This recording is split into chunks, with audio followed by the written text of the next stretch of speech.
नमस्कार साथियों, स्वागत है आप सभी का बीपीएससी एईडीयू के एक नए प्रैक्टिस सेशन में। कैसे हैं आप सब लोग? आई होप बढ़िया से प्रैक्टिस कर ही रहे होंगे क्योंकि बैक टू बैक हम आपके लिए बीपीएससी एईडीयू के प्रैक्टिस सेशन लेकर आ रहे हैं। हमने इससे पहले अगर देखा जाए तो 4 प्रैक्टिस सेट कर लिए हैं लैंग्वेज हिंदी के, ठीक है। टोटल हर दिन 70 क्वेश्चन होते हैं, आप सभी को पता है, जो लोग रेगुलर जुड़ते हैं। जो लोग चैनल पर नए हैं वो चैनल को सब्सक्राइब जरूर कर लेंगे क्योंकि हर दिन यहाँ पर प्रैक्टिस सेशन चलता है। तो पिछले प्रैक्टिस सेट अगर आप लोगों ने नहीं देखे हैं तो जरूर देखिएगा, क्योंकि अगर लगातार आप लोग कंटिन्यू मेहनत करेंगे तभी आप सफल हो पाएंगे। और बात कर लें अगर जीएस के, तो जीएस के भी मैंने प्रैक्टिस सेशन बहुत सारे करा दिए हैं, उनको भी आप लोग देख सकते हैं, चैनल पे पड़े हुए हैं। क्लियर है? तो शुरू करते हैं आज के सेशन को बिना किसी देरी के। लाइक शेयर आप लोग करते रहिएगा। चलते हैं पहले क्वेश्चन की तरफ। पहला क्वेश्चन आपकी स्क्रीन पर आ चुका है। Question number 31। निह कपट निम्नलिखित में से किस संधि का भेद है? आपको बताना है निह कपट निम्नलिखित में से किस संधि का भेद होता है। हल संधि, विसर्ग संधि या फिर वृद्धि संधि। क्या बनेगा इसका राइट आंसर बताएंगे। क्वेश्चन नंबर 31 का आंसर आप सभी को करना है। क्लियर है? तो क्वेश्चन नंबर 31 से लेकर 100 तक क्वेश्चन है, यानी कि 70 अगर देखा जाए तो क्वेश्चन है। तो इसके राइट आंसर की बात कर ले तो 20 का सही जवाब हो जाएगा। विसर्ग संधि यहाँ पर है। क्या है? विसर्ग संधि है। तो राइट आंसर हमारा क्या हो जाएगा? राइट आंसर हमारा यहाँ पर बी हो जाएगा। संधि करने पर इसका जो रूप होता है वो क्या होता है? निष्कपट होता है। क्या होता है? निष्कपट होता है। नेक्स्ट क्वेश्चन की तरफ बढ़ेंगे। अगला क्वेश्चन क्या है, आइए देखते हैं। क्वेश्चन नंबर 32 क्वेश्चन है, वाणी प्लस औचित्य। वाणी प्लस औचित्य का सही संधि शब्द कौन सा होगा? तो वाणी और औचित्य को मिलाएंगे तो कौन सा संधि शब्द यहाँ पर बनेगा? वाण्योचित्य बन जाएगा या वाण्यचित्य बन जाएगा या वाण्यचित्य, ये वाला बनेगा। क्या बनेगा इसका? राइट आंसर बताएंगे। तो वाणी और औचित्य में कौन सी संधि है? तो यहाँ पर है यड़ संधि। कौन सी संधि है? यहाँ पर है यड़ संधि। और इन दोनों को मिलाने पर जो शब्द बनेगा वो कौन सा बनेगा? वाण्योचित्य बनेगा। क्या बनेगा? वाण्योचित्य। Option number A is the right answer. Next question की तरफ चलेंगे। क्वेश्चन सभी के आंसर आप सभी को करने ही है। लास्ट में अपना स्कोर जरूर देखना है कि क्या हमारा स्कोर आ रहा है, ताकि अपनी तैयारी का अंदाजा लग सके। स्वर संधि कितने प्रकार की होती है आपको बताना है। बहुत ज़्यादा डिटेल में डिस्कस नहीं करेंगे क्योंकि प्रैक्टिस सेशन है। स्वर संधि कितने प्रकार की होती है? तो 2 प्रकार की होती है, 3 प्रकार की होती है या फिर 4 प्रकार की होती है, ये आपको बताना है। तो अगर आपने पढ़ा होगा तो स्वर संधि के यहाँ पर अगर देखा जाए तो 5 भेद होते हैं। टोटल कितने भेद होते हैं स्वर संधि के? 5 भेद होते हैं। कौन कौन से होते हैं? एक तो दीर्घ संधि होती है, दूसरी गुण संधि होती है, तीसरी वृद्धि संधि होती है, चौथी यड़ संधि होती है और पांचवी अयाधि संधि होती है। तो यहाँ पर अगर देखा जाए तो 5 किसी भी ऑप्शन में नहीं है, इसलिए हमारा जो राइट आंसर है वो क्या बनेगा? ई हमारा राइट आंसर बनेगा। नेक्स्ट क्वेश्चन की तरफ चलेंगे। क्वेश्चन नंबर आपका 34 है, जीने की इच्छा के लिए एक शब्द है। तो जीने की इच्छा के लिए एक शब्द कौन सा है? जिज्ञासु, जिजीविषा, जिगीषु। क्या बनेगा इसका सही जवाब बताएंगे। क्वेश्चन नंबर 34 का आंसर आप सभी को करना है। क्या बन जाएगा इसका राइट आंसर? तो जीने की इच्छा, ये कल भी क्वेश्चन आया था, तो इसको बोलते हैं जिजीविषा। क्या बोलते हैं? जिजीविषा। इसके बारे में हमने कल भी बात की थी। यही फायदा होता है रेगुलर क्लास करने का, ये सारे क्वेश्चन आपको आसानी से आ जाते हैं। तो ऑप्शन नंबर 20 का सही जवाब बनेगा। नेक्स्ट क्वेश्चन है, क्वेश्चन नंबर आपका 35। क्वेश्चन कह रहा है, सही अर्थ वाला शब्द युग्म नहीं है। सही अर्थ वाला शब्द युग्म इनमें से कौन से नहीं है? जैसे अनिल और अनल, हवा और आग, अली और अली, भौरा और सखी, आदि और आदि, आरंभ और अभ्यस्त। क्या बनेगा इसका सही जवाब बताएंगे। कौन सा शब्द युग्म नहीं है? तो बात कर लें अनिल और अनल की, तो अनिल का मतलब हवा होता है और अनल का मतलब आग होता है। एकदम सही दिया गया है यहाँ पर। अली का मतलब भौरा होता है और अली का मतलब सखी होती है, ये भी हमारा एकदम सही दिया गया है। किसी चीज़ का आदि करना, आरंभ करना, और आदि का मतलब किसी चीज़ का अभ्यस्त हो जाना। तो यहाँ पर अगर देखा जाए तो सभी सही है, इसलिए जो हमारा आंसर बनेगा कौन सा बनेगा? ऑप्शन नंबर ई, क्योंकि यहाँ पर सही नहीं पूछा है। तो सही नहीं तो कोई भी नहीं है, क्योंकि सारे सही यहाँ पर दिए गए हैं। नेक्स्ट क्वेश्चन की तरफ चलेंगे। क्वेश्चन नंबर आपका 36 है यहाँ पर, और क्वेश्चन कह रहा है, सही अर्थ वाला शब्द युग्म कौन सा है? तो आपको यहाँ पर सही अर्थ वाला शब्द युग्म की पहचान करना है। राइट आंसर क्या बनेगा वो आपको बताना है। कह रहा है, आकार, आकर और आकार, खाना आकृति, कुल और कुल, वंश शीतल, निर्जर और निर्झर, शून्य झरना। बताएंगे सही जवाब इसका क्या बनेगा। Question number 36। तो इसकी बात कर लें, आकर। तो आकर का यहाँ पर मतलब क्या दिया गया है, खाना नहीं, खान दिया गया है। और यहाँ पर आकार का मतलब आकृति दिया है, यही हमारा सही दिया गया है। ठीक है, इसके अलावा अगर बात कर लें तो बाकी सभी क्या दिए हैं, गलत दिए गए हैं। जैसे कुल का मतलब वंश होता है, लेकिन कूल का मतलब शीतल नहीं होता, किनारा होता है। क्या होता है, किनारा होता है। तो ये हमारा क्या है, गलत दे रखा है। निर्जर और निर्जर, तो निर्जर का मतलब शून्य नहीं होता, बल्कि क्या होता है, देवता होता है। क्या होता है, देवता होता है निर्जर का मतलब, इसको याद रखिए। और निर्जर का मतलब झरना होता है, ये सही है। तो पूर्णतया अगर देखा जाए तो पहला वाला ही सही, बाकी सब में एक एक गलतियां हैं। नेक्स्ट क्वेश्चन की तरफ चलेंगे। क्वेश्चन नंबर आपका 37 है। क्वेश्चन कह रहा है पत्र शब्द का अर्थ नहीं होता। दिए गए ऑप्शंस में से पत्र शब्द का क्या अर्थ नहीं होता है, पत्ता, पंख या फिर चिट्ठी। क्या बनेगा सही जवाब, बताएंगे कौन सा पत्र शब्द का अर्थ नहीं होता है। तो बात कर लेंगे पत्र की, तो पत्र का मतलब पत्ता भी होता है, पत्र का मतलब पंख भी होता है, और पत्र का मतलब चिट्ठी भी होती है। तीनों ही अगर देखा जाए तो इसका अर्थ होता है। तो हमारा आंसर कौन सा हो जाएगा, ऑप्शन नंबर ई यहाँ पर आंसर बनेगा, उपर्युक्त में से कोई नहीं। नेक्स्ट क्वेश्चन, क्वेश्चन नंबर आपका 38। आपको बताना है निम्न में से कौन सा शब्द अनेकार्थक है। कौन सा शब्द अनेकार्थक है, दिया गया जो ऑप्शन है साहस, पुस्तक और अंबर। क्या बनेगा इसका सही जवाब, बताएंगे। तो इसकी बात कर लें क्वेश्चन नंबर 38 की, तो यहाँ पर जैसे दिया गया है शब्द अंबर, तो अंबर का मतलब क्या होता है, वस्त्र भी होता है। ठीक है, अंबर का मतलब क्या होता है, वस्त्र भी होता है। और क्या होता है, इसके अलावा आकाश होता है, बादल होता है, ये सभी अंबर के मतलब होते हैं। इसलिए ये एक ऐसा शब्द है, ये एक अनेकार्थक शब्द है। क्लियर है, तो राइट आंसर हमारा ऑप्शन नंबर सी बन जाएगा। अगले क्वेश्चन पे चलेंगे। क्वेश्चन नंबर आपका 39। तो क्वेश्चन नंबर 39 आपके सामने है। चांदनी का समानार्थी निम्नलिखित में से कौन सा सही नहीं है। चांदनी का समानार्थी आपको बताना है कौन सा नहीं है, बिजली, ज्योत्सना, चमक। क्या बनेगा आंसर, बताएंगे। नहीं की पहचान करनी है। तो चांदनी का अगर यहाँ पर देखा जाए तो ज्योत्सना होता है चांदनी का समानार्थी, चमक भी होता है चांदनी का समानार्थी। लेकिन बात कर लें बिजली, तो बिजली नहीं होता है, बिजली विद्युत का होता है। तो ऑप्शन नंबर क्या बनेगा, ए इसका सही जवाब बनेगा। राइट आंसर ऑप्शन नंबर ए। नेक्स्ट क्वेश्चन की तरफ चलेंगे। क्वेश्चन नंबर आपका 40 है। इनमें से एक शब्द मछली का पर्यायवाची नहीं है। कौन सा शब्द मछली का पर्यायवाची नहीं है, ये आपको बताना है। मत्स्य, मीन और सफरी। क्वेश्चन नंबर 40 का आंसर करना है आप सभी को। तो मछली के पर्यायवाची की बात कर ले तो मत्स्य होता है, बिल्कुल होता है, मीन भी होता है। क्लियर है, इसके अलावा सफरी भी होता है। तो तीनों ही दिए गए ऑप्शंस में से मछली के पर्यायवाची हैं। तो राइट आंसर हमारा क्या बनेगा, राइट आंसर हमारा ऑप्शन नंबर ई बन जाएगा। अगले क्वेश्चन की तरफ चलेंगे। क्वेश्चन नंबर आपका 41 है। मुद्रिका का पर्यायवाची क्या होगी। मुद्रिका का पर्यायवाची आपको बताना है। राइट आंसर इसका क्या बनेगा, अंगूठी, कंगन या फिर मुद्रा। क्या बनेगा इसका सही जवाब, बताएंगे। मुद्रिका का पर्यायवाची, तो मुद्रिका के पर्यायवाची की बात कर ले तो कंगन इसका पर्यायवाची बिल्कुल नहीं होता है, ना ही इसका पर्यायवाची मुद्रा होता है। तो होता क्या है, अंगूठी होता है, मुद्रिका। ठीक है, मुद्रिका का पर्यायवाची क्या होता है, अंगूठी होता है। तो राइट आंसर हमारा ऑप्शन नंबर ए बन जाएगा। अगले क्वेश्चन पे चलेंगे। क्वेश्चन नंबर आपका 42 है। अंकुश का ठीक विपरीत शब्द लिखें, यानी कि विलोम शब्द की पहचान करना है आपको। राइट आंसर क्या बनेगा, निरंकुश बन जाएगा, बेलगाम बन जाएगा या उद्दंड बन जाएगा। क्या बनेगा, अंकुश का ठीक विपरीत यानी विलोम शब्द। तो इसकी बात कर ले, अंकुश का विलोम शब्द क्या होता है, निरंकुश होता है। क्या होता है, निरंकुश होता है। ऑप्शन नंबर ए इसका सही जवाब बनेगा। इसके अलावा अगर बात कर ले उद्दंड का, तो उद्दंड का क्या होता है, विनम्र होता है। क्या होता है, विनम्र होता है इसका जो विपरीत होता है। क्लियर है, अगले क्वेश्चन पे चलते हैं। अगला क्वेश्चन क्या है, आइए देखते हैं। क्वेश्चन नंबर 43, कृतज्ञ का विलोम है।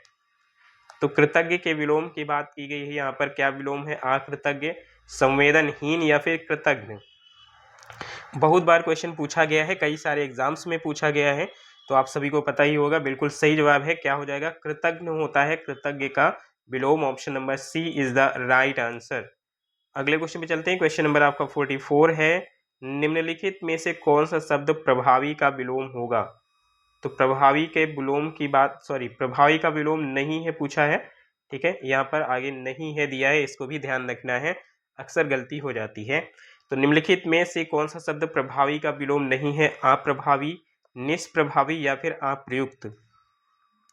क्या बनेगा आंसर, फटाफट से बताएंगे। तो इसकी बात कर ले, अप्रभावी और निष्प्रभावी, ये सभी क्या हैं, अप्रभावी और निष्प्रभावी, ये दोनों यहाँ पर प्रभावी के विलोम है।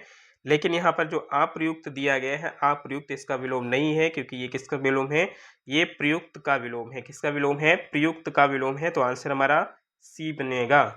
नेक्स्ट क्वेश्चन है क्वेश्चन नंबर आपका 45। कह रहा है निम्न में से कौन सा लुटेरा शब्द में प्रयुक्त प्रत्यय है। तो लुटेरा शब्द में प्रयुक्त प्रत्यय की पहचान करनी है आप सभी को, एरा या फिर रा या फिर हा। क्या बनेगा इसका सही जवाब, लुटेरा। तो लुटेरा में क्या आ रहा है, एरा।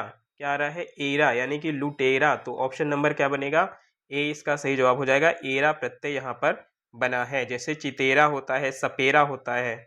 क्लियर है। नेक्स्ट क्वेश्चन पे चलें, आइए चलते हैं नेक्स्ट क्वेश्चन की तरफ। क्वेश्चन नंबर आपका 46। यहाँ पर आपको बताना है बहिर्मुखी शब्द में कौन सा उपसर्ग है। तो बहिर्मुखी शब्द में आपको उपसर्ग बताना है, कौन सा उपसर्ग है यहाँ पर, बहिर है, ये वाला है, या फिर बहिस है। क्या बनेगा, सही जवाब बताएंगे। तो इसकी अगर बात कर लें तो पहला वाला ही एकदम सही है, हलंत के साथ यहाँ पर बहिर लगेगा, बहिर्मुखी। ठीक है, तो उपसर्ग क्या हो जाएगा, ऑप्शन नंबर यहाँ पर ए हो जाएगा। नेक्स्ट क्वेश्चन है आपका क्वेश्चन नंबर आपका 47। उपसर्ग बताना है, किसमें बताना है उपसर्ग, अतीन्द्रिय में। तो अतीन्द्रिय शब्द में कौन सा उपसर्ग होता है, ये आपको बताना है, फटाफट से बता दीजिए इसका राइट आंसर क्या हो जाएगा। तो अतीन्द्रिय यानी अतिधन इंद्रिय, तो यहाँ पर क्या बनेगा, अति उपसर्ग बनेगा। क्या बनेगा, अति उपसर्ग बनेगा। और अति कौन से ऑप्शन में है, तो बिल्कुल ऑप्शन नंबर ए ऑप्शन में दिया गया है। तो राइट आंसर हमारा क्या बनेगा, राइट आंसर हमारा ऑप्शन नंबर ए बन जाएगा। बढ़ते हैं अगले क्वेश्चन की तरफ। अगला क्वेश्चन क्या है, आइए देखते हैं। क्वेश्चन नंबर आपका 48। अखरोट शब्द किस विदेशी भाषा से आया है, ये आपको बताना है। अखरोट शब्द किस विदेशी भाषा से आया है, ये आपको बताना है। फटाफट से आंसर करेंगे। पश्तो, रोमन या फिर जापानी भाषा, किससे आया है। तो अखरोट मूलतः अगर देखा जाए तो पश्तो भाषा का शब्द है, जो हिंदी में सामान्य रूप से प्रचलित है। कौन सी भाषा का, पश्तो भाषा का। तो राइट आंसर हमारा क्या बनेगा, ऑप्शन नंबर ए इसका सही जवाब बनेगा, पश्तो भाषा। अगला क्वेश्चन, कर्ण शब्द का तद्भव रूप बताना है आपको। कर्ण शब्द का तद्भव रूप है कार्य, कर्ण या फिर कान। क्या बनेगा इसका सही जवाब बताएंगे। कर्ण का तद्भव शब्द आपको बताना है। तो कर्ण की बात कर ले, कर्ण का जो तद्भव शब्द होता है वो कान होता है। क्या होता है, कान होता है। तो ऑप्शन नंबर क्या बनेगा, सी इसका सही जवाब बन जाएगा। अगला क्वेश्चन, क्वेश्चन नंबर 50। निम्नलिखित में से कौन सा तद्भव शब्द है। तद्भव शब्द की पहचान करनी है, बताइए। इष्टिका, कुपुत्र या अमी, कौन सा यहाँ पर तद्भव शब्द है, बताएंगे। तो अमी की बात कर लें, अमी तद्भव है। इष्टिका, कुपुत्र, ये दोनों अगर देखा जाए तो ये तत्सम है। इष्टिका, कुपुत्र, ये दोनों क्या है, तत्सम है। तो ये हमारे आंसर होंगे नहीं। और अमी की बात कर ले, अमी कैसा शब्द है, अमी एक तद्भव शब्द है। और इसका जो तत्सम होता है वो क्या होता है, अमृत होता है। क्या होता है इसका तत्सम, अमृत होता है। तो राइट आंसर क्या बनेगा, ऑप्शन नंबर सी इसका राइट आंसर बनेगा। अगले क्वेश्चन की तरफ चलेंगे। क्वेश्चन नंबर आपका 51। निम्नलिखित में से रूढ़ शब्द है। रूढ़ शब्द की पहचान करनी है। रूढ़ शब्द इसमें से कौन सा है, दूध वाला, घुड़सवार या फिर नाग। क्या बनेगा इसका सही जवाब बताएंगे। रूढ़, तो बनावट के आधार पर शब्दों के तीन भेद होते हैं, आप सभी ने पढ़ा है, जिसमें से एक रूढ़ शब्द भी होता है। और नाग कैसा है, नाक रूढ़ शब्द है।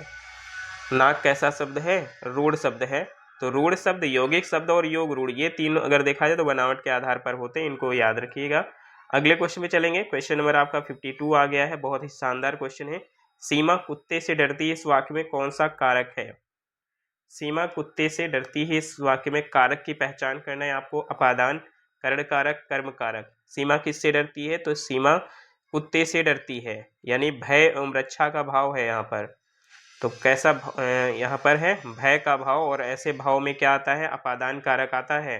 क्या आता है, अपादान कारक आता है। तो ऑप्शन नंबर क्या बनेगा, ए इसका सही जवाब बन जाएगा। अगले क्वेश्चन की तरफ बढ़ते हैं। शिक्षक ने पाठ पढ़ाया, किस कारक का प्रयोग है यहाँ पर, शिक्षक ने पाठ पढ़ाया। तो शिक्षक ने, कर्ता ने, है ना, क्या होता है, कर्ता ने। तो राइट आंसर यहाँ पर क्या हो जाएगा, कर्ता कारक हो जाएगा, कर्ता ने कर्म को। तो इस तरह भी याद रख सकते हैं आप तो कर्ता कारक यहाँ पर आंसर हो जाएगा। अगले क्वेश्चन पे चलेंगे। क्वेश्चन नंबर आपका 54 है, पर्वत की तलहटी को कहा जाता है। तो ऐसे क्वेश्चन भी आ सकते हैं, जीके टाइप के क्वेश्चन।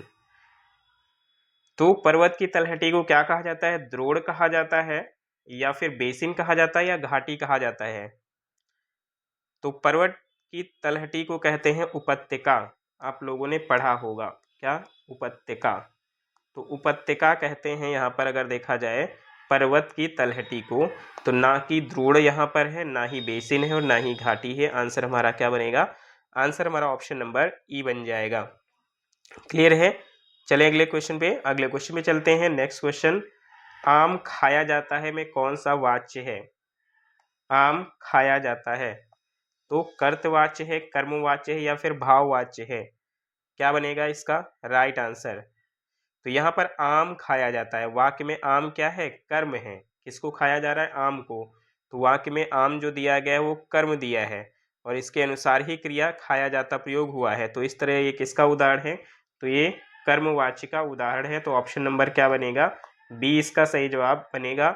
अगले क्वेश्चन की तरफ चलेंगे। क्वेश्चन नंबर आपका 56 है, दिए गए वाक्य का सही काल निर्धारण करना है। दिए गए वाक्य का सही काल निर्धारण, वाक्य क्या है, वह सो रहा था। तो वह सो रहा था में आपको बताना है कौन सा काल है, पूर्ण भूतकाल है, या फिर पूर्ण वर्तमान काल है, या अपूर्ण भूतकाल है। क्या बनेगा इसका राइट आंसर।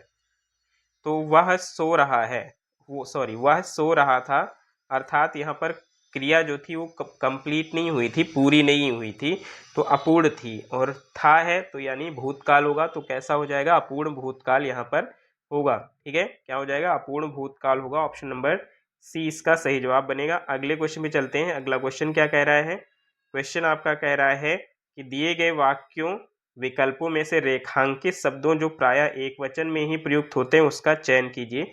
यहाँ पर नीचे क्वेश्चन दिया गया है, आप पढ़ेंगे। क्लियर है। और चलेंगे इनके ऑप्शंस की तरफ।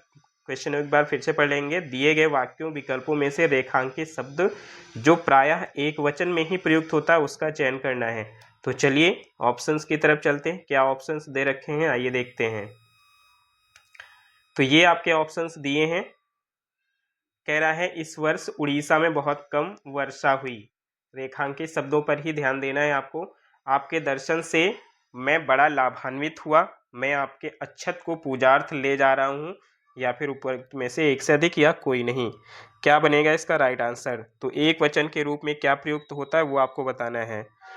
तो अगर बात कर ले दर्शन की, तो दर्शन हमेशा बहुवचन के रूप में आता है, अक्षत भी बहुवचन के रूप में आता है। लेकिन बात कर ले वर्षा की, तो वर्षा हमारा आता है एक वचन के रूप में। तो ऑप्शन नंबर ए इसका राइट आंसर बनेगा। क्लियर है। चलें अगले क्वेश्चन पे, आइए अगले क्वेश्चन की तरफ चलते हैं। अगला क्वेश्चन आपके सामने आ चुका है। क्वेश्चन नंबर आपका 58। क्वेश्चन है निम्नलिखित शब्दों में कौन स्त्रीलिंग नहीं है। कौन स्त्रीलिंग नहीं है वो आपको बताना है। राइट आंसर क्या बनेगा बताएंगे। रोटी, पूड़ी, या फिर पानी। क्या बनेगा इसका सही जवाब। तो बात कर ले रोटी खाई जाती है ना। पूड़ी भी अगर देखा जाए तो खाई जाती है। तो यहाँ पर दोनों क्या हो जाएंगे, रोटी और पूड़ी क्या हो जाएगा, स्त्रीलिंग हो जाएगा। लेकिन बात कर ले पानी, तो पानी क्या होता है, पिया जाता है। तो राइट आंसर हमारा ऑप्शन नंबर सी है, पानी पुल्लिंग है यहाँ पर। नेक्स्ट क्वेश्चन आपका क्वेश्चन नंबर 59 है, परिमाणवाचक क्रिया विशेषण अव्यय क्या है। तो परिमाणवाचक क्रिया विशेषण अव्यय की पहचान करना है। क्षण भर, निसंदेह, अन्यत्र। क्या बनेगा इसका सही जवाब बताएंगे। तो जो शब्द क्रिया की विशेषता बतलाते हैं वही क्या होते हैं, क्रिया विशेषण होते हैं। और अर्थ के आधार पर 4 प्रकार के बांटे गए हैं ये, स्थानवाचक, कालवाचक, परिमाणवाचक और रीतिवाचक। तो यहाँ अगर बात कर लें किसकी, तो क्रिया विशेषण अव्यय की, तो क्रिया विशेषण अव्यय ना तो क्षण भर है, ना ही परिमाणवाचक की बात कर रहे हैं, ना ही संदेह है, ना ही अन्यत्र है। यहाँ पर अगर अत्यंत दिया गया होता, अन्यत्र की जगह क्या दिया गया होता, अत्यंत दिया गया होता, तो हम मान सकते थे परिमाणवाचक, लेकिन अन्यत्र का मतलब कहीं और, तो यहाँ पर कोई भी परिमाणवाचक नहीं, इसलिए ऑप्शन नंबर क्या बनेगा, ई इसका सही जवाब बनेगा। अगले क्वेश्चन पे चलेंगे। अगला क्वेश्चन क्या है आइए देखते हैं। क्वेश्चन नंबर 60 बताना है मैं वहां होकर आया हूं वाक्य में अव्यय शब्द कौन सा है। मैं वहां होकर आया हूं में अव्यय शब्द की पहचान करनी है। क्या बनेगा इसका राइट आंसर बताएंगे। तो मैं वहां या फिर होकर, आसान क्वेश्चन है, फटाफट से बता दीजिए। तो बिल्कुल सही है, वहां। वहां कैसा शब्द है, ये एक अव्यय शब्द है। राइट आंसर हमारा बी हो जाएगा। अगला क्वेश्चन, क्वेश्चन नंबर आपका 61 है। राम ने खाना खाया होगा में खाया होगा में कौन सी क्रिया है। तो खाया होगा में क्रिया बतानी है, कौन सी है, अपूर्ण भूत है, संदिग्ध भूत है, या हेतु हेतु मत भूत है। तो खाया होगा अर्थात क्लियरिटी नहीं है यहाँ पर, संदिग्ध की भावना है, तो यहाँ पर क्या हो जाएगा, संदिग्ध भूतकाल हो जाएगा। क्या हो जाएगा, संदिग्ध भूत हो जाएगा। ऑप्शन नंबर बी इसका सही जवाब बनेगा। नेक्स्ट क्वेश्चन आते हैं क्वेश्चन नंबर 62 की तरफ। निम्नलिखित वाक्यों में से एक सकर्मक क्रिया है। कौन सी एक सकर्मक क्रिया है, उसकी पहचान करनी है आप सभी को। विद्यार्थी पत्र लिखता है, लड़का सोता है, चिड़िया उड़ती है। क्या बनेगा इसका सही जवाब बताएंगे। कौन से वाक्य में एक सकर्मक क्रिया है।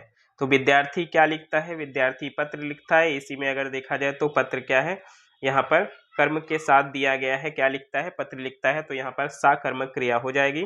बाकी किसी में कर्म की पहचान नहीं हो रही है। अगले क्वेश्चन में चलते हैं। अगला क्वेश्चन है क्वेश्चन नंबर आपका 63। यह कहानी रोचक है, यह विशेषण कौन सा भेद है। तो विशेषण के भेद की बात कर रहा है यहाँ पर। जो यह दिया गया है वो संकेतवाचक है या निश्चित संख्यावाचक है या सार्वनामिक है, क्या है बताएंगे। Question number 63। तो जो सर्वनाम शब्द विशेषण की भांति प्रयुक्त होते हैं उन्हें सार्वनामिक विशेषण कहते हैं, और यह यहाँ पर क्या है, एक सर्वनाम है, तो यहाँ पर क्या बनेगा, सार्वनामिक विशेषण बन जाएगा। अगले क्वेश्चन पे चलते हैं। क्वेश्चन दिया है स्त्री शब्द का विशेषण है। तो स्त्री शब्द के विशेषण की पहचान करनी है आप सभी को। स्त्री का विशेषण स्त्री ही होता है, स्त्रीय होता है, या स्त्रैण होता है। क्या बनेगा इसका राइट आंसर। तो यहाँ पर अगर देखा जाए तो वर्तनी की थोड़ी सी अशुद्धि दी गई है, क्योंकि यहाँ पर स्त्रैण होता है। क्या होता है, स्त्रैण होता है। अगर देखा जाए स्त्री का विशेषण, तो हमारा यहाँ पर कोई भी ऑप्शन सही नहीं है ए बी सी में से। तो अगर स्त्रैण दिया गया होता तभी सही होता है, तो आंसर हमारा ऑप्शन नंबर ई हो जाएगा। नेक्स्ट क्वेश्चन पे चलते हैं। अगला क्वेश्चन, क्वेश्चन नंबर आपका 65। निम्नलिखित प्रश्न में 4 विकल्पों में से उस विकल्प का चयन करें जो सर्वनाम के भेद का सही विकल्प है। तो सर्वनाम के भेद का सही विकल्प इस वाक्य में बताना है। जिसको हमने बुलाया था वह आया है, जिसको हमने बुलाया था वह आया है। तो जिसको हमने बुलाया था वह आया है, जिसको का संबंध वह से हो रहा है। ठीक है, यहाँ पर संबंध की बात की गई है, तो कैसा यहाँ पर हो जाएगा, संबंधवाचक। यहाँ पर अगर देखा जाए तो सर्वनाम हो जाएगा। ऑप्शन नंबर 20 का सही जवाब है। सेशन को आप लोग लाइक नहीं करते हैं इतनी मेहनत के बाद भी, तो सेशन को लाइक जरूर कर दिया करिए जितने लोग भी आप देखते हैं। क्लियर है। तो क्वेश्चन नंबर 66 पर आ जाते हैं। हिंदी में कुल कितने सर्वनाम हैं। आपको बताना है हिंदी में कुल कितने सर्वनाम हैं। 9 होते हैं, 10 होते हैं, या फिर 11 होते हैं।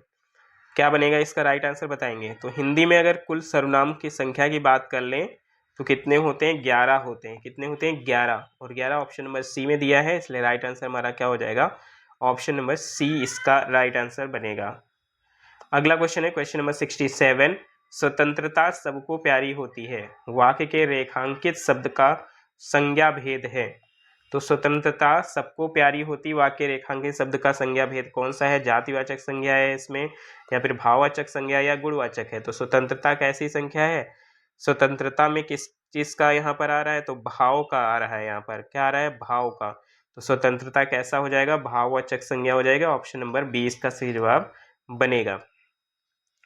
नेक्स्ट क्वेश्चन पे आ जाते हैं। संज्ञा के भेद यहाँ पर पूछा है। संज्ञा के कुल कितने भेद होते हैं ये आपको बताना है। ठीक है, संज्ञा के कुल कितने भेद हैं ये आपको बताना है। राइट आंसर क्या बनेगा बताएंगे। 3 होते हैं, 2 होते हैं, या फिर 5 होते हैं। संज्ञा के भेद आप लोग बहुत ही बेसिक क्वेश्चन है यहाँ पर अगर देखा जाए तो 5 भेद होते हैं, एक व्यक्तिवाचक संज्ञा, दूसरा जातिवाचक, तीसरा भाववाचक, चौथा द्रव्यवाचक और पांचवा समूहवाचक। तो राइट आंसर हमारे क्या हो जाएंगे, 5 भेद टोटल यहाँ पर अगर देखा जाए तो होते हैं। क्वेश्चन नंबर 69 पर आ जाते हैं। क्वेश्चन कह रहा है वर्तनी की दृष्टि से शुद्ध शब्द है, ये आपको बताना है। प्रज्वलित हो जाएगा, प्रज्वलित हो जाएगा या प्रज्वलित हो जाएगा। वर्तनी की दृष्टि से शुद्ध शब्द की पहचान करनी है आप सभी को। राइट आंसर यहाँ पर क्या बनेगा, तो प्रज्वलित शब्द गलत होता है, ये भी गलत होता है। राइट आंसर हमारा क्या बनेगा, ऑप्शन नंबर सी, प्रज्वलित ऐसे लिखा जाता है जैसा कि ऑप्शन नंबर सी में दिया गया है। क्लियर है। आते हैं अगले क्वेश्चन की तरफ। क्वेश्चन नंबर आपका 70 है। निम्नलिखित में से कौन सा शब्द शुद्ध है, इसकी बात कर रहा है यहाँ पर। कौन सा शब्द शुद्ध है, अधिशासी। तो अधिशासी की वर्तनी की पहचान करनी है आपको ये कौन सा यहाँ पर वर्तनी शुद्ध है। तो अधिशासी की बात कर लें तो ये भी गलत है, ये भी गलत है। सही कौन सा है, ये वाला अधिशासी अगर देखा जाए तो एकदम सही होता है वर्तनी की दृष्टि से, इसको अच्छे से देख लीजिए। ठीक है, अगले क्वेश्चन पे आ जाते हैं फटाफट से। क्वेश्चन नंबर आपका 71 कह रहा है नेताजी ने कहा था तुम मुझे खून दो मैं तुम्हें आज़ादी दूंगा। इस वाक्य में कौन सा चिन्ह लगा है वो आपको बताना है। ठीक है, कौन सा चिन्ह लगा है वो आपको बताना है। पूर्ण विराम चिन्ह है, अल्प विराम है या उद्धृत चिन्ह है, कौन सा चिन्ह है बताएंगे। राइट आंसर क्या हो जाएगा, तो चिन्ह कौन सा लगा है, एक ये देखो और एक ये देखो, और इसको कौन सा चिन्ह बोलते हैं, तो इसको उद्धृत जो है चिन्ह बोलते हैं, उद्धृत। तो यहाँ पर दोहरा उद्धृत लगा हुआ है, तो ऑप्शन नंबर सी इसका सही जवाब हो जाएगा। क्वेश्चन नंबर 72 स्पर्श व्यंजन के उदाहरण बताइए कौन कौन से दिए गए हैं। स्पर्श व्यंजन के उदाहरण आपको बताना है यहाँ पर। छात्रा ज्ञा या फिर जा या रा ला वा या फिर ता था दाधा। स्पर्श व्यंजन, तो स्पर्श व्यंजन कौन से होते हैं, ता था दाधा होते हैं, छात्रा ज्ञासरा होते हैं, यारा लावा भी होते हैं। तो यहाँ पर जो दिया गया स्पर्श व्यंजन का उदाहरण कौन कौन सा है, ता था दा धा, क्या होता है ता था दा धा। और इसमें अगर देखा जाए छात्रा, ये तीनों तो होते लेकिन ये नहीं होता है। और या रा लावा अगर देखा जाए, सॉरी यहाँ पर ये संयुक्त व्यंजन है छात्रा ज्ञा, तो यहाँ पर संयुक्त व्यंजन में आता है छात्रा ज्ञा। और या लावा की बात कर लें तो ये अंतस्थ व्यंजन में आता है। कौन से व्यंजन में आता है, ये अंतस्थ व्यंजन में आता है। तो 3 यहाँ पर दिए गए हैं, एक ये संयुक्त व्यंजन का उदाहरण है जा को छोड़ के। ठीक है, ये संयुक्त व्यंजन का उदाहरण हो गया, ये अंतस्थ व्यंजन का उदाहरण हो गया, और ता था दाधा ये किसका है, स्पर्श व्यंजन का उदाहरण है। तो ऑप्शन नंबर क्या बनेगा, सी इसका सही जवाब बनेगा। नेक्स्ट क्वेश्चन पे आते हैं। क्वेश्चन नंबर आपका 73 है। दो व्यंजन जब एक साथ मिलते हैं तो क्या कहलाते हैं। तो दो व्यंजन जब एक साथ मिलते हैं तो क्या कहलाते हैं, संयुक्त व्यंजन कहलाते हैं, अल्प प्राण कहलाते हैं या अंतस्थ व्यंजन कहलाते हैं। तो दो व्यंजन कैसे मिलते हैं, जैसे अगर क्षत्रिय वाला अगर हम ये छा लिखते हैं तो ये किन दो जो है वर्डों से मिलकर बना है, एक तो आपका का, ठीक है, ये का प्लस शा ये वाला। तो यहाँ पर अगर देखा जाए इन दोनों से मिलकर बना हुआ है, तो ये दो व्यंजन कहलाते हैं संयुक्त व्यंजन। जब दो व्यंजन जब एक साथ मिलते हैं तो उसको बोलते हैं संयुक्त व्यंजन। अगले क्वेश्चन पे चलेंगे। नेक्स्ट क्वेश्चन आपका 74 है। कह रहा है निम्नलिखित में से कौन सा यहाँ पर दीर्घ स्वर है। तो दीर्घ स्वर की पहचान करनी है। राइट आंसर क्या बन जाएगा, आ उ या फिर ए, क्या बनेगा इसका सही जवाब। तो इसकी बात कर ले, यहाँ पर जो ए दिया गया है ये किससे बनकर बना होता है, एक मिनट क्वेश्चन को दोबारा पढ़ते हैं। निम्नलिखित में से कौन सा दीर्घ स्वर है, तो दीर्घ स्वर यहाँ पर क्या बनेगा, आ बनेगा। ठीक है, अगर ऑप्शन नंबर ए की बात कर ले, ए हमारा एकदम सही जवाब है। ऊ की बात कर ले, ये ह्रस्व स्वर होता है। कैसा स्वर होता है, ये ह्रस्व स्वर होता है, और ये एक संयुक्त स्वर होता है। संयुक्त स्वर क्यों होता है ये, क्योंकि ये आ प्लस ई से मिलकर बना होता है, इसलिए ये संयुक्त स्वर होता है। दीर्घ स्वर ऑप्शन नंबर ए बड़ा आ यहाँ पर राइट आंसर। अगला क्वेश्चन है क्वेश्चन नंबर 75। हंस पत्रिका के संस्थापक और संपादक थे, बताएंगे। तो हंस पत्रिका के संस्थापक संपादक की बात कर रहा है तो प्रेमचंद हो जाएंगे, निराला हो जाएंगे या धर्मवीर भारती हो जाएंगे। तो इस पत्रिका की बात कर ले 1930 से ये यहाँ से बनारस से प्रकाशित होती थी, और ये प्रेमचंद अगर देखा जाए तो इसके जो संस्थापक संपादक हैं वो थे। ठीक है, राइट आंसर हमारा ऑप्शन नंबर क्या हो जाएगा, ये इसका धर्मवीर भारती की बात कर लें तो ये धर्मयुग पत्रिका के संपादक थे। अगले क्वेश्चन में चलेंगे। अगला क्वेश्चन क्या है आइए देखते हैं। क्वेश्चन नंबर आपका 76। तो क्वेश्चन नंबर 76 आपके सामने है, झूठा सच के लेखक कौन है? तो झूठा सच के लेखक आपको बताना है कौन हो जाएंगे यहाँ पर। मैथिली शरण गुप्त होंगे, विष्णु प्रभाकर होंगे या कबीर जी होंगे। झूठा सच, तो झूठा सच एक उपन्यास है और इसके लेखक कौन थे? यशपाल थे। कौन थे? यशपाल इसके लेखक हैं, इसको याद रखिएगा। तो दिए गए ऑप्शन में से यशपाल किसी में भी नहीं है, तो ये भी गलत है, ये भी गलत है, ये भी गलत है। आंसर हमारा हो जाएगा ऑप्शन नंबर ई। क्या हो जाएगा? ई इसका राइट आंसर। इस उपन्यास की बात कर लें तो ये भारत पाकिस्तान विभाजन पर ये आधारित है उपन्यास। समय मिले तो इसको जरूर पढ़िएगा। नेक्स्ट क्वेश्चन पे चलते हैं। क्वेश्चन नंबर आपका 77। निज भाषा उन्नति है सब उन्नति को मूल, किसकी काव्य पंक्तियां हैं ये? बताना है आपको। क्वेश्चन नंबर 77 का आंसर करना है। भवानी प्रसाद मिश्र की हैं, भारतेंद्र हरिश्चंद्र की हैं या मैथिली शरण गुप्त जी की ये पंक्तियां हैं। निज भाषा उन्नति है सब उन्नति को मूल, मतलब अपनी भाषा में उन्नति जरूर करना चाहिए, ठीक है, उसके बारे में जरूर जानना चाहिए। तो ये किसकी पंक्तियां हैं? ये भारतेंद्र हरिश्चंद्र जी की पंक्तियां हैं। तो ऑप्शन नंबर बी इसका सही जवाब बनेगा। अगले क्वेश्चन पे आ जाते हैं फटाफट के अंदाज में। और क्वेश्चन नंबर 78 है, रामचंद्रिका किस कवि की कृति है? तो रामचंद्र पत्रिका के आपको लेखक बताना है कौन है। मतीराम है, वृंद कवि है या नरहरिदास है? क्या बनेगा इसका सही जवाब बताएंगे। रामचंद्र। तो रामचंद्र का की अगर बात कर ले तो ये किसकी कृति है? ये है केशवदास की। किसकी है? केशवदास की है। तो यहाँ पर केशवदास जी दिए गए हैं ऑप्शन में? जी बिल्कुल नहीं दिए गए हैं, तो कोई भी ऑप्शन हमारा सही नहीं है। आंसर क्या बनेगा? ऑप्शन नंबर ई इसका सही जवाब बन जाएगा। मतीराम की एक बहुत ही फेमस कृति है फूल मंजरी, अक्सर एग्जाम में आती है, तो इसको याद रखिएगा। फूल मंजरी मतीराम जी की कृति है। नेक्स्ट क्वेश्चन पे आते हैं। क्वेश्चन नंबर आपका 79। अग्नि परीक्षा किस रचनाकार की कृति है? आपकी भी अग्नि परीक्षा ही है ना? तो अग्नि परीक्षा में आपको सफल होकर दिखाना है। तो इस अग्नि परीक्षा के फिलहाल रचनाकार की बात कर ले तो कौन है? कौटिल्य है, प्रेमचंद है, चतुर्सेन है, कौन है? फटाफट से बताइए। तो बिल्कुल सही है, आचार्य तुलसी जी की ये रचना है। तो आचार्य तुलसी जी तो किस में भी नहीं दिए गए हैं, तो तुलसी यहाँ पर हो जाएगा आचार्य तुलसी। क्या हो जाएगा? आचार्य तुलसी। यहाँ पर नाम नोट कर लीजिए आप इसको, अपने जो नोट्स बना रहे हैं, अगर बना रहे हैं तो, और बनाना भी चाहिए। तो आचार्य तुलसी यहाँ पर, तो आंसर हमारा ऑप्शन नंबर ई हो जाएगा। क्वेश्चन नंबर 80 पर आ जाते हैं और आपको बताना है जयचंद प्रकाश नामक महाकाव्य के लेखक हैं। तो जयचंद प्रकाश नामक महाकाव्य के लेखक आपको बताने हैं। इसका आंसर क्या बनेगा? बलदेव चंद्र हो जाएगा, भगवान सिंह हो जाएगा, चंद्र बरदाई हो जाएगा। जयचंद प्रकाश। तो जयचंद प्रकाश की बात कर लें तो ये भट्ट केदार इनके राइटर का नाम है। क्या नाम है? भट्ट केदार। तो इसको भी नोट कर लीजिए। जितनी भी कृतियां हर रोज आती हैं, कम से कम 2-3 कृतियां तो हर रोज मैं बताता हूँ प्रैक्टिस सेशन में, तो इनको एक अलग से नोट बनाकर आप नोट कर लीजिए, ताकि जो है जो एग्जाम के जस्ट पहले इनको एक बार अगर देख लेंगे तो बहुत ही ज़्यादा फायदा देगा ये। तो ऑप्शन नंबर ई यहाँ पर राइट आंसर हो जाएगा। इसके लेखक हैं भट्ट केदार जयचंद प्रकाश के। तो अब अगले क्वेश्चन में चलते हैं। यहाँ पर एक पद्यांश दिया गया है और उस पद्यांश को पढ़ के आपको क्या बताना है, उसका आंसर करना है आपको, ठीक है। थोड़ा सा छोटा कर लेते हैं ताकि पूरा पद्यांश आपको स्क्रीन पर नजर आए। चलिए बताइए, काफी बड़ा पद्यांश है, तो चलिए छोटी छोटी सी लाइन ही कर लेते ताकि आपको अच्छे से दिखे। एक एक दो दो पैरा कर लेते हैं।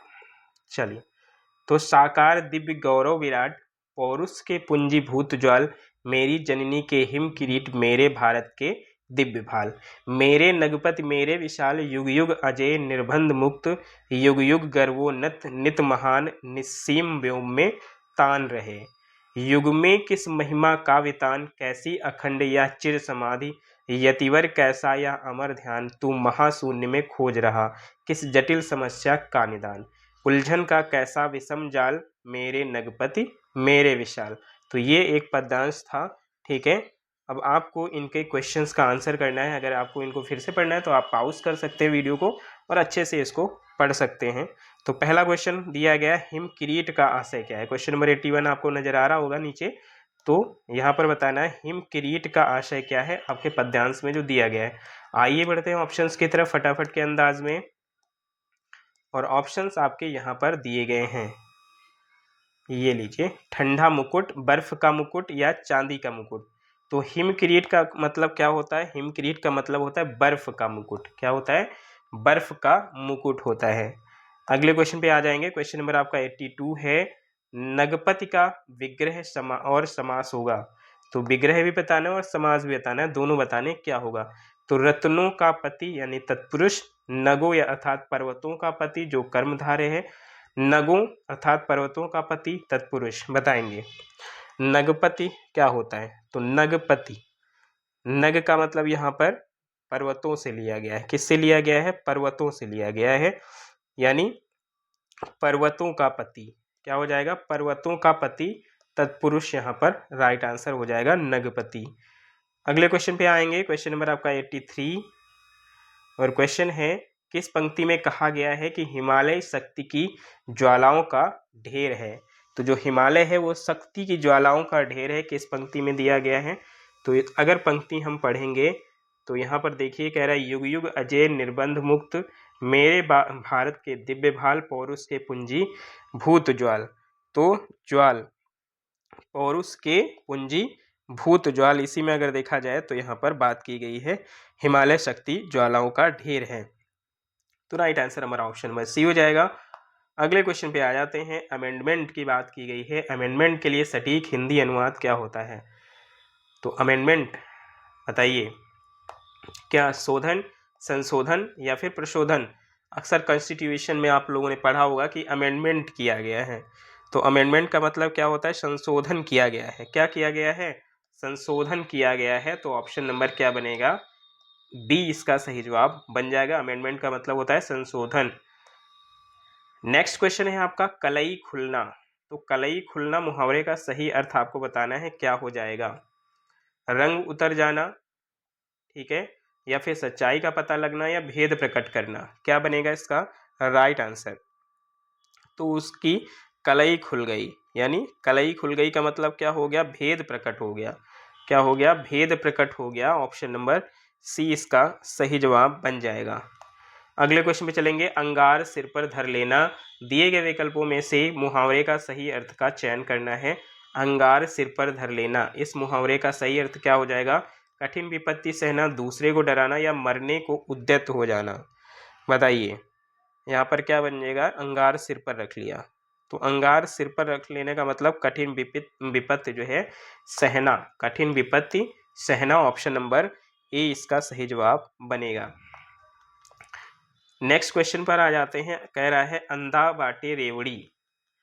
तो अंधा बाटे रेवड़ी, तो इसमें आपको बताना है इसका अर्थ क्या बनेगा। विकलांग व्यक्ति का शोषण करना, अपनों को लाभ पहुंचाना, अपना ही हित करना। राइट आंसर क्या बनेगा बताइए।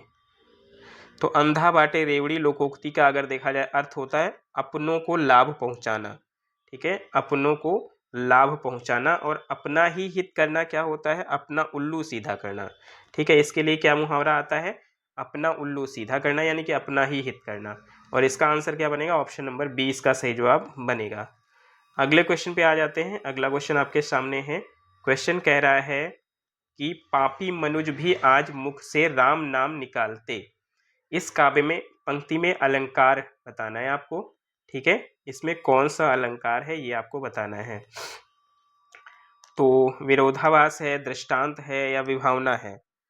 तो यहाँ पर पापी मनुज है। क्या है? पापी मनुज है और राम नाम भी निकाला, यानी कि विरोधाभास हो रहा है। तो ऑप्शन नंबर क्या बनेगा? ऑप्शन नंबर यहाँ पर ए इसका सही जवाब बन जाएगा। राइट आंसर ऑप्शन नंबर ए। अगले क्वेश्चन पे आ जाते हैं। क्वेश्चन नंबर आपका 89 और इसका आंसर आप सभी को करना है। एक रम्य उपवन था नंदन वन सा सुंदर। तो इसमें कौन सा अलंकार है? एक रम्य उपवन था नंदन वन सा सुंदर। कैसा सुंदर? नंदन वन सा सुंदर। तो यहाँ पर क्या दी जा रही? उपमा दी जा रही। कैसा वन? नंदन वन सा। तो यहाँ पर क्या हो जाएगा, उपमा अलंकार बनेगा। क्या बनेगा, उपमा अलंकार बनेगा। तो उपमा अलंकार की बात करें, दिए गए ऑप्शंस में से कोई भी नहीं है, तो राइट आंसर हमारा ऑप्शन नंबर ई बन जाएगा। अगला क्वेश्चन है आपके सामने, कितनी करुणा कितने संदेश में कौन सा अलंकार है। कितनी करुणा कितने संदेश, तो फटाफट से बता दीजिए इसका राइट आंसर क्या हो जाएगा। क्या यमक अलंकार है, क्या अनुप्रास है, या श्लेष है। तो यहाँ पर अगर देखा जाए तो का शब्द की पुनरावृत्ति बार बार हुई है, किसकी, का शब्द की। और जब एक शब्द नहीं वर्ड, तो का वर्ड की उत्पत्ति यहाँ पर बार बार हुई है।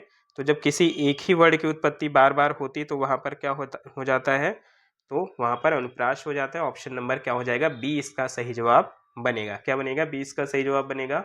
नेक्स्ट क्वेश्चन की तरफ चलते हैं। क्वेश्चन नंबर आपका 91 है, जो मात्रिक समछंद है, प्रत्येक चरण में 16 मात्राएं होती, उसे क्या कहते हैं, बताइए। तो सममात्रिक छंद कौन सा है, 16 मात्राएं वाला, जी बिल्कुल, ये क्या है, चौपाई है। चौपाई है, एक सममात्रिक छंद होता है और इसमें प्रत्येक चरण में अगर देखा जाए तो 16 मात्राएं होती हैं और 4 चरण होते हैं इसमें। अगले क्वेश्चन पे आ जाते हैं। क्वेश्चन नंबर आपका 92 है। चलिए बताइए इसका सही जवाब क्या बनेगा। उत्साह किस रस का स्थायी भाव है। तो उत्साह जो है वीर रस का है, श्रृंगार का है, या करुण का है, बताएंगे। तो उत्साह की बात कर ले तो उत्साह वीर रस का है, बिल्कुल सही जवाब है। ये वीर रस का स्थायी भाव होता है। क्वेश्चन नंबर 93 पर आ जाते हैं। अनुभाव के कितने रूप माने गए हैं। तो जो रस में अगर देखा जाए एक टॉपिक होता है अनुभाव, उसके कितने रूप माने गए हैं ये आपको बताना है, 4, 9 या फिर 3। बताइए राइट आंसर क्या हो जाएगा। तो अनुभाव के 4 रूप माने गए हैं, कायिक, वाचिक, आहार और सात्विक। तो राइट आंसर हमारा क्या बन जाएगा, राइट आंसर हमारा ऑप्शन नंबर ए बन जाएगा। 4 रूप होते हैं यहाँ पर। अगले क्वेश्चन पे आ जाते हैं। आपका क्वेश्चन नंबर 94 कह रहा है कि वचन की दृष्टि से अशुद्ध वाक्य कौन सा है। वचन की दृष्टि से अशुद्ध वाक्य की पहचान करनी है आप सभी को। उसका प्राण निकल गया, हर एक कुआं मीठे जल का नहीं होता, मैं उनकी सज्जनता पर मुग्ध हूँ। क्या बनेगा इसका सही जवाब, कौन सा यहाँ पर अशुद्ध दिया गया है, राइट आंसर क्या बनेगा। तो मैं उनकी सज्जनता पर मुग्ध हूँ एकदम सही दिया गया है। हर एक कुआं मीठे जल का नहीं होता, ये भी एकदम सही दिया गया है। लेकिन उसका प्राण निकल गया, ये अगर देखा जाए तो उसका प्राण निकल गया, जो प्राण शब्द होता है वो क्या होता है, बहुवचन होता है। इसलिए क्या होना चाहिए, उसके प्राण निकल गए। क्या होना चाहिए, उसके प्राण निकल गए। तो यही वाला हमारा सही है आंसर। क्या हो जाएगा, गलत पहचानना था, तो ऑप्शन नंबर ए इसका सही जवाब बनेगा। अगले क्वेश्चन की तरफ आते हैं। क्वेश्चन नंबर आपका 95 और आपको बताना है यहाँ पर मिश्र वाक्य, निम्नलिखित में से मिश्र वाक्य क्या है वो बताना है। कौन सा मिश्र वाक्य है यहाँ पर, बताइए। कह रहा है उसमें ना पत्ते थे ना फूल थे, मैंने सुना है कि आपके देश में अच्छा राज प्रबंध है, यज्ञदत्त देवदत्त को व्याकरण पढ़ाता है, बताएंगे। राइट आंसर क्या बनेगा, कौन सा यहाँ पर मिश्र वाक्य है। तो मैंने सुना है कि आपके देश में अच्छा राज प्रबंध है, तो यहाँ पर की शब्द से यहाँ पर अगर देखा जाए तो वाक्य को क्या किया गया है, संयुक्त किया गया है ना, सॉरी, मिश्र वाक्य बनाया गया है। तो क्या हो जाएगा, यही हमारा आंसर हो जाएगा। मैंने सुना है कि आपके देश में अच्छा राज प्रबंध है, तो यहीं पर ये मिश्र वाक्य बना। उसमें न पत्ते थे न फूल थे, ये कैसा वाक्य है, ये एक संयुक्त वाक्य है, क्योंकि यहाँ पर 2 वाक्य हैं। ठीक है, अगले क्वेश्चन पे आ जाते हैं। क्वेश्चन नंबर आपका 96, एक ही विधेय हो जिसमें, तो एक ही विधेय हो जिसमें वो कैसा वाक्य होता है, बताएंगे। क्या वो मिश्र वाक्य होता है, या कर्म पूरक होता है, या सरल वाक्य होता है। क्वेश्चन नंबर 96 का आंसर करना है आप सभी को। तो जिसमें एक ही विधेय होता है वही तो हमारा क्या होता है, सरल वाक्य होता है। क्या होता है, सरल वाक्य होता है। नेक्स्ट क्वेश्चन, क्वेश्चन नंबर आपका 97 है। जय पराजय में कौन सा समास है, ये आपको बताना है। जय पराजय में कौन सा समास है, अव्ययी भाव है, बहुव्रीहि है, या द्वंद्व समास है। राइट आंसर इसका क्या बनेगा, बताएंगे। तो इसकी बात कर लें, यहाँ पर दोनों पद प्रधान है ना। दोनों पद प्रधान जब होते हैं तो क्या होता है, द्वंद्व समास होता है। क्या होता है, द्वंद्व समास होता है। तो ऑप्शन नंबर क्या बनेगा, सी इसका सही जवाब बनेगा वाचस्पति। तो वाचस्पति किस समास का समस्त पद है, ये आपको बताना है। वाचस्पति किस समास का समस्त पद है, तो क्या हो जाएगा, ए बी सी तीनों में से क्या बनेगा, इसका राइट आंसर बताएंगे। तो इसकी बात कर ले तो वाचस्पति जो है अलुक तत्पुरुष है। कैसा तत्पुरुष है, अलुक तत्पुरुष है। तो ऑप्शन नंबर क्या बनेगा, बी इसका सही जवाब बन जाएगा। नेक्स्ट क्वेश्चन पे आ जाते हैं। क्वेश्चन नंबर 99 है, प्रतिमान में समास है। तो प्रतिमान में कैसा समास है, तत्पुरुष है, अव्ययी भाव है या द्वंद्व समास है, क्या बनेगा, इसका सही जवाब बताएंगे। Question number 99। तो इसकी बात कर लें, प्रतिमान में अव्ययी भाव समास है। कैसा समास है, अव्ययी भाव, क्योंकि ये प्रति यहाँ पर अव्यय जुड़ा होता है।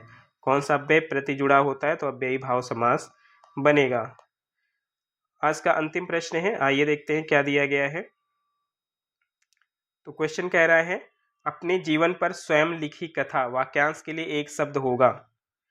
तो अपने जीवन पर स्वयं लिखी कथा को क्या बोलते हैं, रेखा चित्र बोलते हैं, संस्मरण बोलते हैं या आत्मग्लानि बोलते हैं, क्या बोलते हैं बताएंगे। तो अपने जीवन पर जो कथा लिखी जाती है उसी को तो क्या बोलते हैं, आत्मकथा बोलते हैं। क्या बोलते हैं, उसी को आत्मकथा बोलते हैं। तो यहाँ रेखा चित्र नहीं होता है, संस्मरण भी नहीं होता, आत्मग्लानि भी नहीं होती है। तो आंसर क्या बनेगा, ऑप्शन नंबर ई बन जाएगा। तो कितने क्वेश्चंस आपके सही हुए हैं ये आप लोग अब जो है काउंट कर सकते हैं। टोटल 70 क्वेश्चन हर दिन की तरह हुए हैं। क्लियर है।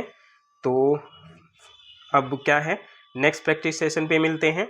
और जिन्होंने अभी तक लाइक नहीं किया वो लाइक फटाफट से कर देंगे, और जो अभी नए लोग जुड़े हैं वो सब्सक्राइब चैनल को जरूर कर लेंगे। मिलते हैं नेक्स्ट प्रैक्टिस सेशन में, तब तक के लिए सभी को बहुत बहुत धन्यवाद। जय हिंद।